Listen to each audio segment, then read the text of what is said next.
ये जो generic medicine जो हम कहते हैं, ये अंग्रेजी का शब्द है, इसको हिंदी में कैसे समझाएं? मैं आपको बहुत सरल भाषा में बताता हूँ। हाँ। तो ये जेनेरिक नाम जो दवा का जो मूल सॉल्ट है, जो इसके अंदर जो दवा है, उसका नाम है, केमिकल नाम, उसका केमिकल नाम है। अब जैसे और उदाहरण अगर सरल करके बताएं इसको, तो जैसे ये लड़की दुबली पतली सी नजर आती है, तो मैं अगर डॉक्टर हूं, हाँ। तो मैं इसको ये कहूं, एक गिलास दूध सुबह, एक गिलास शाम को पिया कर।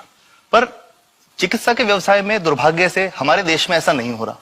हम ये नहीं कहते कि आप भैंस का दूध लेके आइए, हम कहते हैं कि वो रामू की भैंस का दूध लेके आना। यही ब्रांडिंग है। ये जब उसकी दुकान पे जाती है, वो कहता है 500 रुपए लीटर है, लेना है कि नहीं लेना। तो जो 30 रुपए की चीज है वो 500 रुपए में मिलती है। तो अगर मैं डायबिटीज की दवा ले रहा हूं और अगर मैं ब्रांडेड दवा लेता हूं तो मुझे कितने की पड़ेगी? जैसे एक 117 रुपए में भी है, 117 रुपए में मिलती है। अब और अगर वही चीज हम उसके जेनेरिक मेडिसिन के नाम से लें जी। तो वो कितने की बनती है? वो मात्र 1 रुपए 95 पैसे में 10 गोली मिलती है।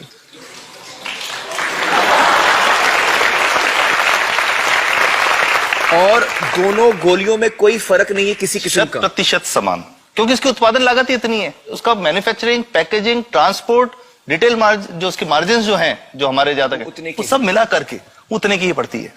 कुछ कैंसर के मैं आपको उदाहरण दूंगा, उसमें एक ही दवा जो ब्लड कैंसर के काम में आती है जी, बाजार में 1.25 लाख रुपए का एक पैकेट मिलता है। 1.25 लाख? 1.25 लाख का एक पैकेट जो 1 महीने चलता है। और जेनरिक में वही दवा जेनरिक में अलग अलग कंपनीज जो बनाती हैं, एक 10,200 में बेचती है, एक 8,800 में बेचती है और एक 6,500 में बेचती है। मतलब ये आपका ये कहना है कि आपके ये प्रयास से इतने कम में राजस्थान में पब्लिक को, आवाम को ये दवाएं पहुंचा रहे हैं आप इस वक्त? जी, क्या बात है।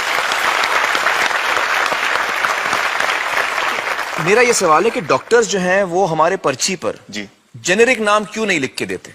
क्यों लिखते हैं वो ब्रांडेड? जाने नहीं देंगे बाहर फिर। नहीं, सब जाने देंगे। जब एक नया मेडिकल प्रैक्टिशनर जब प्रैक्टिस शुरू करता है, तो उसके पास जो कंपनी के जो मेडिकल रिप्रेजेंटेटिव्स होते हैं, सेल्स बढ़ाने का उनका काम होता है, मार्केटिंग प्रिंसिपल के साथ सेल्स एजेंट होते हैं बेसिकली। फिर वो कहते हैं साहब, आप हमारी जो दवा है यही लिखना, ये बहुत बेहतर दवा है, इससे मरीज ठीक होगा। और उनको, डॉक्टर्स को लिखने के लिए उनको प्रेशराइज किया जाता है, उनको टेम्प्ट किया जाता है।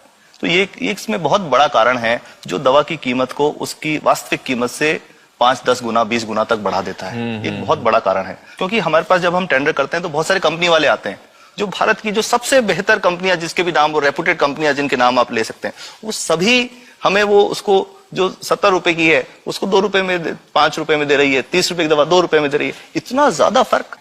तो कंपनी तो दे सकती है और देना चाहती है और हमें देती भी इतनी कम दामों में, हमें दे रही है ना, ये संभव तो है। अच्छा, मैं आपको बताऊंगा कि भारत से हम लगभग 45,000 करोड़ रुपए की जेनरिक दवाइयां प्रतिवर्ष विदेशों को निर्यात करते हैं। आप भेजते हैं दुनिया भर में जेनरिक, ये जो सस्ती दवाएं हैं आप विश्व भर में भेजते हैं, और हमारे लोगों को नहीं मिल रही। हमारे देश में महंगी है, हमारे देश में महंगी है। और अगर ऐसा है तो हमें कोई ईस्ट इंडिया कंपनी की जरूरत नहीं, हम वापस उसी दिशा में जा रहे हैं। आपने जब ये शुरू किया तो आपको कोई रेजिस्टेंस फेस करना पड़ा राजस्थान में? देखिए, जो प्रयास हम कर रहे हैं ये बेसिकली धारा के विपरीत बहने का एक प्रयास है जी। काफी थ्रेट्स भी हैं, क्योंकि इसमें माफियाज भी हैं, ड्रग माफियाज जो ऑपरेट करते हैं। और हम हमेशा ये बात कहते हैं कि हम 100 साल से भी पुरानी शोषण की व्यवस्था को बदलना चाहते हैं, पर हमने हमेशा डॉक्टर्स को दोषी नहीं माना। जी। सारे डॉक्टर्स बुरे नहीं है। 50-60% तो जेन्युइनली वो चाहेंगे कि गरीबों को कम कीमत पे दवा मिल जाए, वो चाहेंगे। और आज भी ऐसे डॉक्टर्स हैं जो अपने घर से सैंपल्स ला करके अपने जेब से पैसे निकाल के मरीज का इलाज कराते हैं। ऐसे डॉक्टर्स आज भी हैं। बिल्कुल सही। तो मैं इनको एक उदाहरण भी बताता हूँ कि कैसे हमारे जो काम वाली थी, उसका बच्चा था छोटा। इंसिडेंटली हमको इस समय छुट्टी मनाने कोई बाहर गए। जब हम लौट के आए 10-12 दिन बाद, तो वो लक्ष्मी के साथ उसका छोटा जो बेटा था राजू, वो भी उसके साथ आता था जब, और मेरे बच्चों के साथ खेलता था, मेरे बेटे के साथ खेलता था। तो वो लक्ष्मी अकेली आई, राजू नहीं आया। तो हमने पूछा कि क्या हुआ, तो उसने जो बात बताई कि साहब वो उसको, आप गए थे, उल्टी दस्त हो गया था। उल्टी दस्त की बीमारी के लिए वो जब दवा लेने गई तो केमिस्ट ने उसको कहा कि इसके तो 400 रुपए लगेंगे। तो उसने कहा साहब मैंने खूब मांगा, मेरे पास 400 रुपए मुझे नहीं थे, और मेरा बच्चा रात को ही उसको दस्त आते रहे, वो खत्म हो गया। और मैं आपको ये कहना चाहता हूं कि वो जो दवा लिखी थी कि वास्तव कीमत 1.5-2 रुपए ही है, तो वो बच्चे की जान बच सकती थी। 65 वर्ष के बाद भी अगर कोई बच्चा उल्टी दस्त से मर जाए तो मैं नहीं समझता इससे शर्मनाक बात कोई हम लोगों के लिए हो सकती है। और सबसे बड़ी बात कि इसे आसानी से बदला जा सकता है। हमें सबको एक समन्वित, एक संगठित प्रयास करने की जरूरत है। ये तो कुछ भी नहीं है, कोई नई फैक्ट्री खोलनी नहीं, कोई नई दवा नहीं बनानी, ये सब जो गलत चल रहा है इसको रोकना ही तो है।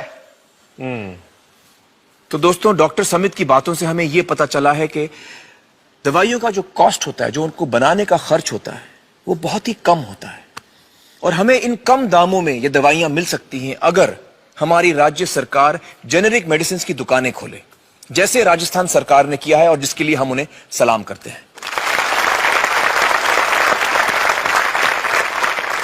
एक बात और, अगर आप एक एनजीओ हैं और आप जेनेरिक मेडिसिन की दुकान खोलना चाहते हैं तो department of chemicals and fertilisers आपको 50,000 रुपए की ग्रांट भी देता है। डॉक्टर समित, आपने बहुत ही बेहतरीन काम किया है और इस बहुत ही अहम मुद्दे पर रोशनी डालकर हमारी आंखें खोल दी हैं और हमारी दुआ यह है कि जो काम आपने राजस्थान में शुरू किया है वो हर राज्य में फैले, देश के कोने कोने में फैले। बहुत बहुत शुक्रिया हमारे साथ बातचीत करने का doctor Samit, thank you so much.